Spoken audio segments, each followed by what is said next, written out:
run for some technologies that I'm going to be using to teach classes these next few weeks until presumably the end of the semester.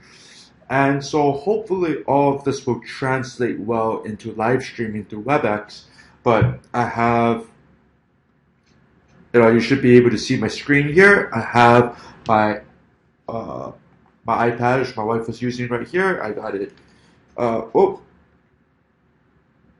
here, and I got my stylus to write on here, and so hopefully this will all work out uh, well. And so what I want to start with now, then, as a trial run, is an introduction to section 3.1 of differential equations. And so let's say, hypothetically, that you had a swarm of little, I don't know, alien octopi. So you have little alien octopi, octopuses, whatever, living here, and they're just like any other biological creature. They they reproduce, and the more of them there are, the faster the rate of reproduction is, right? Just like any other biological entity. And here, let's say we have a swarm of parasitic nanobots. So the parasitic nanobots consume the octopi, and they break down the mature of the octopi and turn them into more nanobots. And so this is not a biological reproductive process. So let's say that over time the number of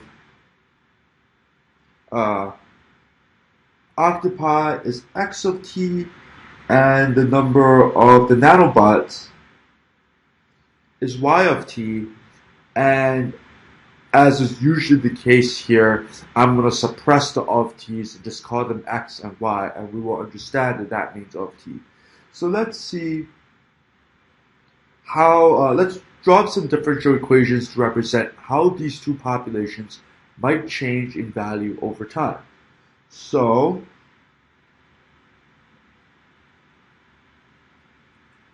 one of the reasons I'm using a deliberately nonsensical example with alien octopi and parasitic nanobots is so that I'm not beholden to any sort of real world constraints on what my numbers might look like. I'm just going to go with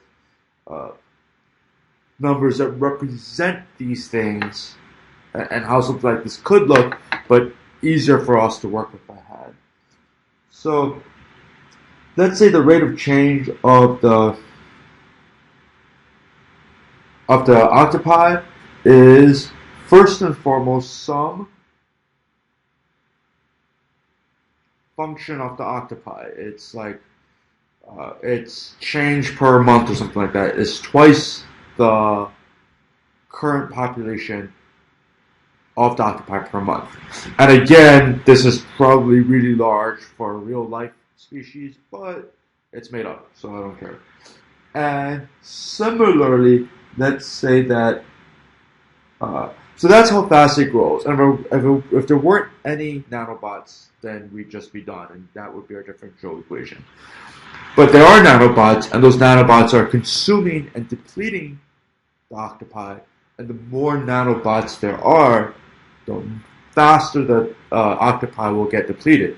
So let's then say minus y.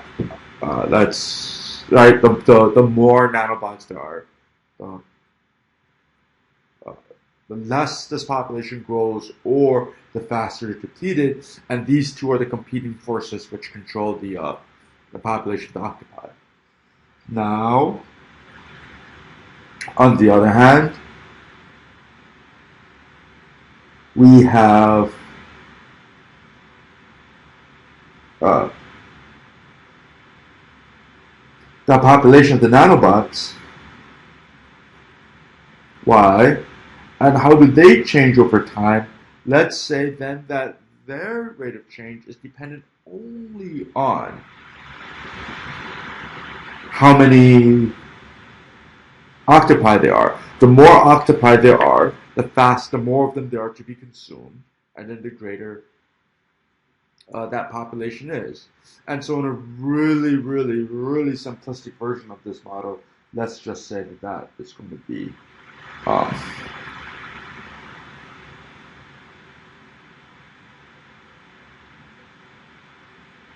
2x as well.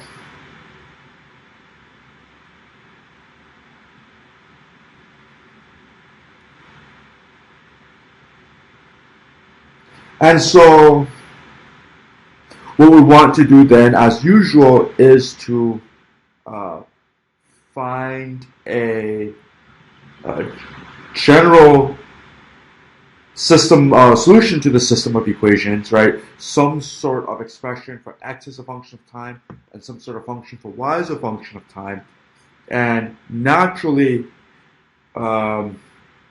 this will be something with C1, C2 coefficients or something like that.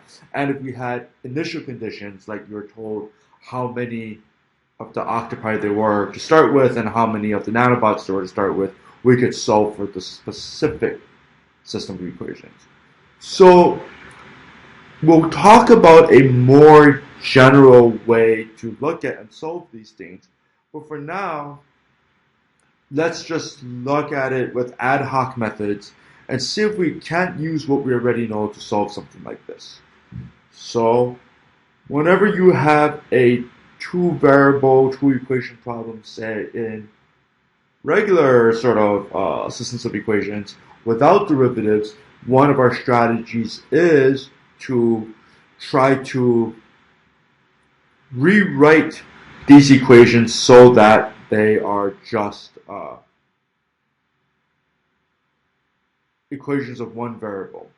So for example, we might be tempted to say, okay, well, y prime is 2x. If I sub this in, then I can replace this 2x with y prime, which works, it's true, but then you have x prime is equal to y stuff, and our goal is to just get something in terms of either x or y, right? And if we had a differential equation just in terms of x or y, then we could solve that system.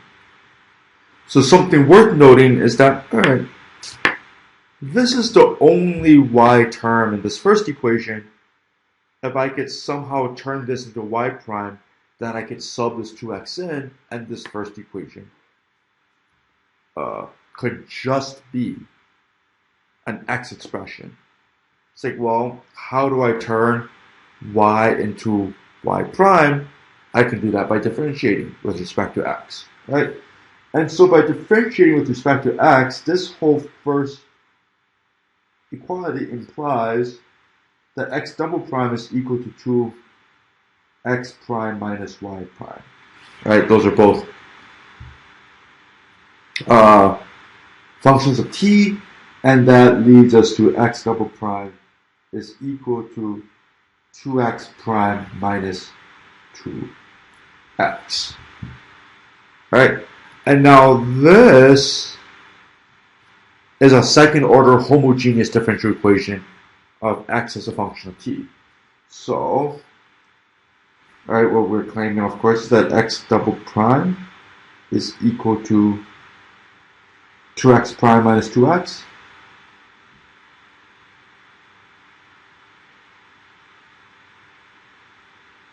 So x double prime, let me write this a little bit more to the left here. So x double prime minus 2x prime plus 2x is 0, which gives me characteristic equation r squared minus 2r plus 2 is 0, which factors into r minus 1 squared plus 1 equal to 0.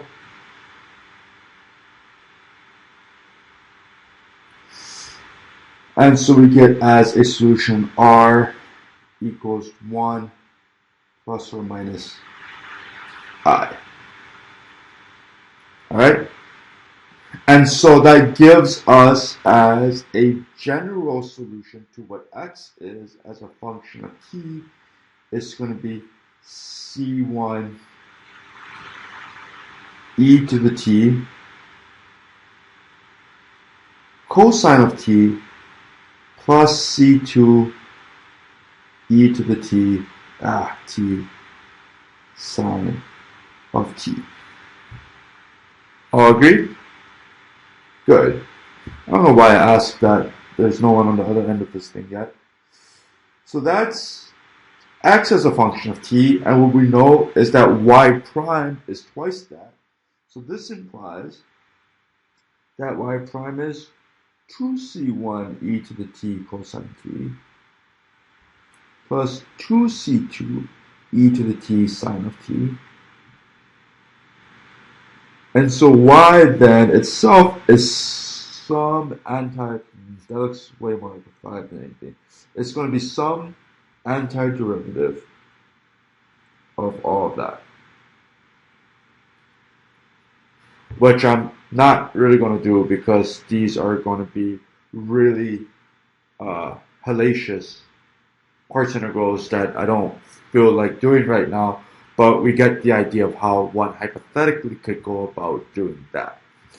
And so this gives you a way of taking a system of equations using some rules of differentiation to turn that into, to re-express it as simply a higher order differential equation in one variable instead of a system of two variables, solving the one variable and solving the other variable. So in a sense, this is the strategy we use to solve systems of equations normally, right? Except without the differentiation. So here we do have to play some games with that, but otherwise things more or less work out the same way. All right. Hopefully that's informative. I will be recording another video now in just a second, assuming that this all went okay.